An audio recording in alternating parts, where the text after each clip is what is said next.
He's sort of a... He's Bane. Essentially. He's the smarter versions of Bane. A lot of the shows have very stupid versions of Bane. Well, yeah, that's a root to how it was written, but once they realized that he actually did come from a League of Shadows, they started writing him smart. That's, yeah, the smart Banes are the best Banes. Actually, he is very naturally smart, but you just don't see that a lot through the Venom. Anyway. Oh, right, that's what he is. He's Venom. Oh, no, wait, no, that's what the Nomus are. The Nomus are Venom. Yeah, Nomus are essentially Venoms. Anyway. Yeah, all for one. The genesis of a lot of bad shit in the series. And we have our lore fight happening already.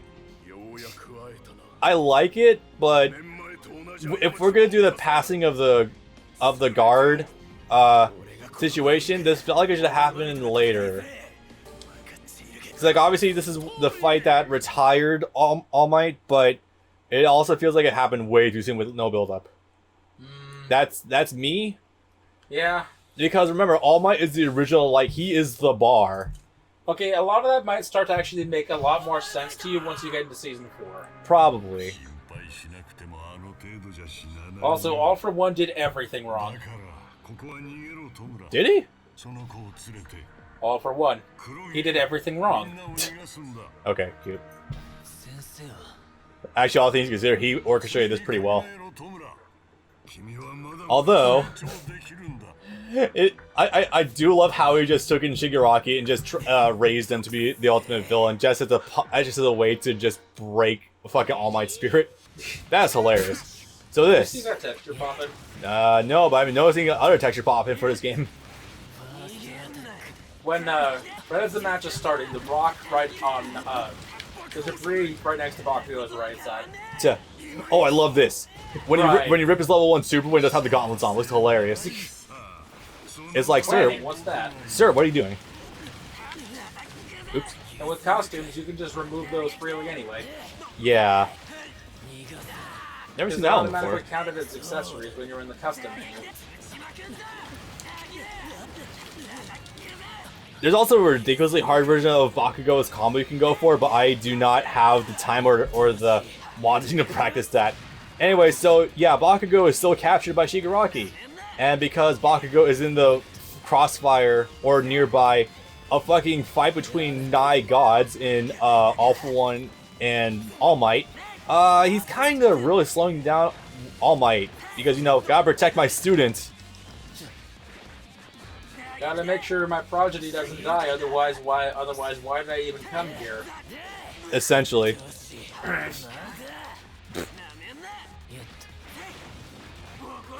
There are better ways to tell people that we need to train. Boom, boom. Oops. That was way off. For what it's worth, Bakugo does actually hold his own against in a 4-on-1 pretty well, actually. Oh yeah, no, that really puts in perspective his combat sense. Like, he's really good at shit. He's not doing any major damage to any of them, but he's making sure none of them can touch him either. Especially this fucker, where one touch and you're pretty much dead. He fucking tried. Yeah. It really makes you wonder what the hell kind of what was her name, Nana? He's turning the tables on you real hard. Oh yeah, that's, wasn't the name of the the name of the prior wielder of One for All, wasn't her name like Nana or something? All Might's teacher. Nana. Nana, that was it. Yeah, makes you wonder what the hell kind of. I know she had a quirk, didn't she? Yes. Yeah, it makes you wonder what the hell her quirk was for what her grandson to eventually get this fucking touch of death one. Which, by the way, is incorporated into his gameplay. You'll see that in the villain side, because I will probably be the one using Shigaraki at that time. Well, he plays him the most, so. Yes and no. It's a toss-up between, Stain and All for One. How many more do I have? Alright, I think we did that one. I did that one, so you have, 39 and 40. Okay. I mean, if you want me to close this out, I can. How many are left? I don't think it ends at 41. I think it goes to 44. Maybe? I don't know. Right, because we have to go back around to the special fight. Oh yeah, that. So yeah, there'll be, we can rotate on that one if you want to. That one's a little bit difficult. Yeah, I heard. Yeah? No. I'm just thinking about how to transition back in. Okay. So Scary Mask Face here seems to be giving us a bit of problems right now. Yeah, he can't focus all of his attention on the fight itself to win because He's got us in check. gotta protect Bakugo, and then you eventually do see that again with this one person that was in the background that forced All Might to take a full force direct attack, and yeah, no, rip. Okay, so Midoriya calling him Kachan here, now that I'm actually reading the text, reminds me of a really funny bit from when shit was going south during the training camp, and the lady that reads minds is finally able to talk to him. Right, and she says Kachan. And he says, we need to. Cutscene. Oh, they did actually do this cutscene. Yeah, they did. They said we need to find Kachan immediately, and she's like, who the hell is Kachan? And she just sends a broadcast out to everyone in the forest. We need to find whoever Kachan is. Yeah. Whoever that is. Luckily, everyone knew immediately. Well, at least most people knew. The important ones. So this was ingeniously well done in order to just quickly get Bakugo out of there. Also, this is the fucking funniest part is right here. Kachan sees you as an equal, so he'll actually listen to you. You've been friends with him. That actually does add up, unfortunately. Because, well, no, they're the only people that ever talk to each other. You never really observe that until Midoriya actually says it out loud, and you're like, oh, that is right. He only does have one friend, doesn't he? That must have been really funny for you, not knowing why the two of them were together throughout the whole of the first movie. Who, Kirishima? Yeah, Kirishima and Bakugo. Yeah. Not having seen the second season yet. They're friends now? I mean, like, I kind of got that... Well, what are we talking about, the second movie? The first movie. First movie. I mean, he spends the entire movie with Kirishima. I mean, they spend some time together in season 1, but, like, you don't really... I mean, I wasn't really paying attention for details, so I didn't really catch on to things, personally. I know, it was a very interesting watch, and definitely proof. Should probably rewatch the movie. And then, yeah, just from them having talked maybe twice in the first season, too. Hey, man, I brought you a tux, just in case you forgot one. Yeah. Oh, right, you have to do Gran Torino one more time. Oh, I thought they were totally fine once they actually just grabbed Bakugo, even though... he has to hold off All for One for just a moment while All Might charges again. Yeah, right. Oh, yeah, there is texture popping. How about that? Oh, I had to fight Shigaraki with a character I know even less than Bakugo. Which, for my money, Gran Torino is not the worst character to learn, but, like, he's one of those characters that I feel like requires a certain mindset to use. He's one of those movement mix-up characters, kind of like your, that one ninja guy from, Guilty Gear. Don't remember his name offhand. Chip, yeah. I feel bad for not remembering his name because he's only, like, one of my favorite characters. He's super fun. Yes. He's like, very much one of those spacing characters that you learn their movement to really fuck with people. I'm not used to those kinds of characters, so as a result, I'm not fantastic with it. This also isn't one of those games where him being 2 feet tall doesn't actually serve him in any way. I feel like you can get double air dashes at... Oh yeah, Bakugo was able to get, two cancels off of his moves. I never actually mentioned that sooner. Sounds about right. Hey, he's not blocking. He's also Naruto running. Yes. Oh yeah, that's right. If you need opportunities to whip punch opponents, they don't guard when they are A, attacking, B, dashing, or C, jumping. So if you're close enough to them, you can land it. Oh, I have landed it a few times, never mind.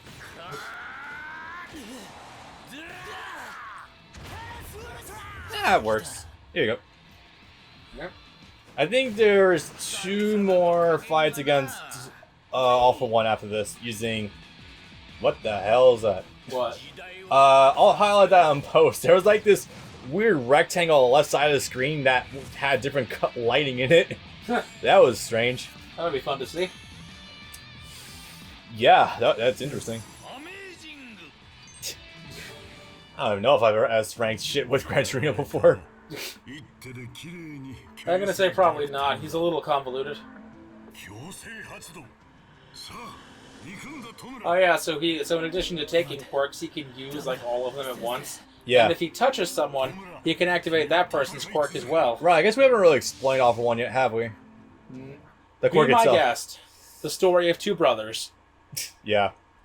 I'm not going to explain the backstory because that's a whole other can of worms right there. I will... Okay, so I get these two, and then you get the final fight. Is there 3 more? 1, 2... The final cutscene, and you get the special fight. Oh. Yeah, that's fine. All for One is the collective store... is essentially an infinite collective storehouse of quirks. He can store any amount of them, and he can use any ones he has stored, like, freely. I suspect there's hard limitations, like it takes time to call them out and use them. But essentially, like, that means he is, like... I theorize he has to have some sort of, like, ties to the origins of quirks. Like, there's no way he doesn't. Quirks appeared out of nowhere one day 4 generations ago, and now just everyone has them. I forget if it was only 5 or only 20% of the human population of the entire planet are quirkless anymore. Currently, I think only like 20% are quirkless in modern day. I think that's... I'm just going by my recollection of the narration in the first episode. Yeah, I'm going off of the numbers I've recalled too, but yeah. As a result, there was, of course, this guy is the original wielder. He's always been here. Not like he has at least one quirk that makes him immortal, so that's why he's able to live for so long. And then there's, of course, a brother who was... I'm not gonna get into too much of that, but he was bestowed essentially all a collective quirk or stockpiling quirk, which happened to be one for all, and then that started going between generations and etc. etc. That's a little too... That'll take a little too much time to like fully talk about, but the rough story of it is that this man is essentially our endgame, but the new endgame is going to end up being Shigaraki, because he's grooming him to be the next wielder for All for One. What would happen if I were to rip off that mask? It would be extremely painful. It might hurt a little bit, you suck of shit. There she is. Oh, yeah. Bab's new waifu. Nana is, well, A, voiced by Robin in dubs. Stephanie Young. Yes, please. And B, that smile, though, and those muscles, and that cute hair, yeah. Yep. Fuck yes. She is also a gilf. Yeah, technically. Oh yeah, there's a lot of English. I've briefly mentioned this, but there's a lot of English that comes from All Might. It's great. Yep. To my knowledge, I don't think we've yet seen All for One's face yet at all. So for all we know, and he doesn't have hair either. We don't know how old he is. He could have been around at the origin of quirks. I think it, like the He's a wrinkled fuck.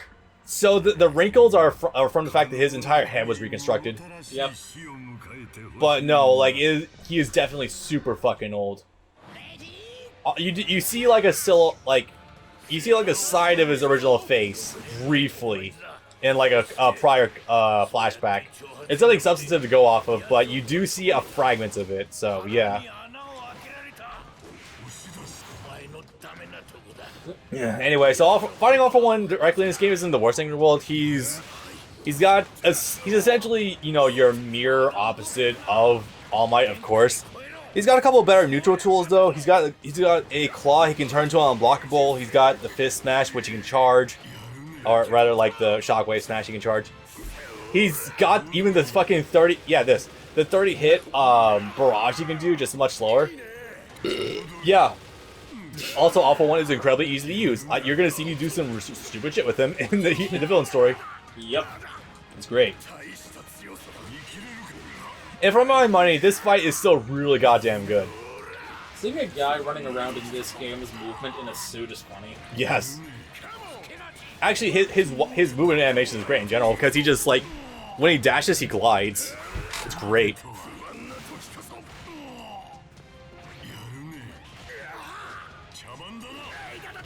Yeah, because he can call on quirks. He can also call on multiple quirks at the same time and use them for like one thing.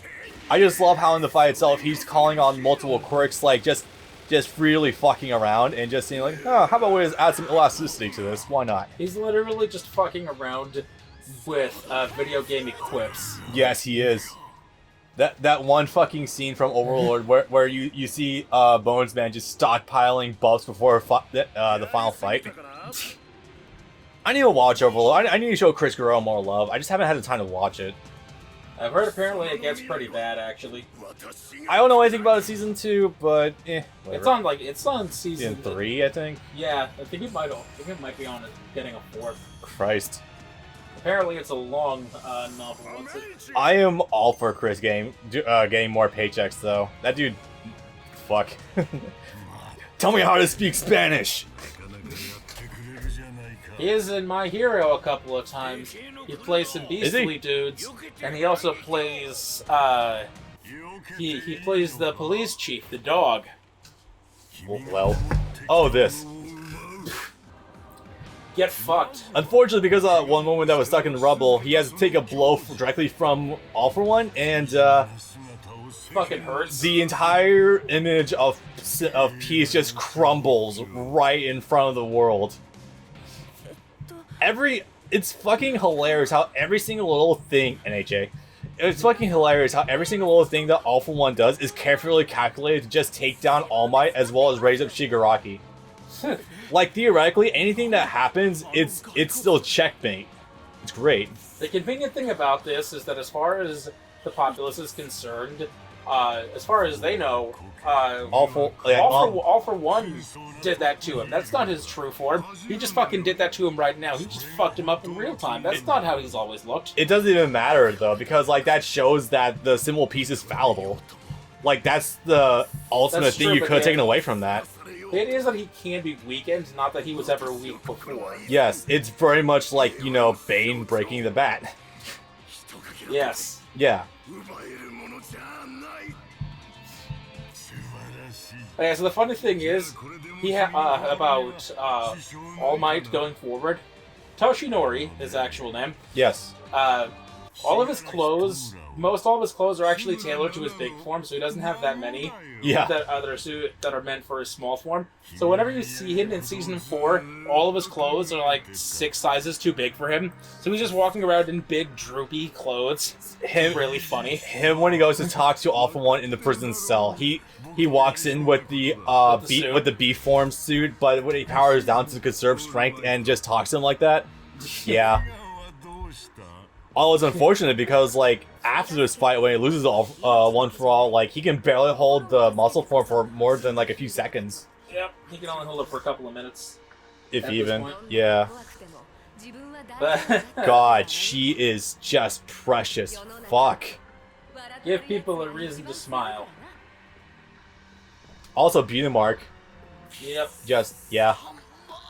Oh wait, black hair, beauty mark, Stephanie Young? Yeah, that explains why I love her so much.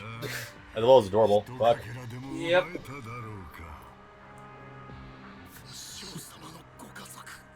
Oh! Oh yeah! This is it! This is the revelation! That Shigaraki is Nana's grandson. And then Gran Torino has to toxin sense into him. Even if he was once, that doesn't matter now. He's a fucking villain. He's tried to have you killed. Yes. And all the times that you were smacking him around and didn't even know that he was your master's grandson.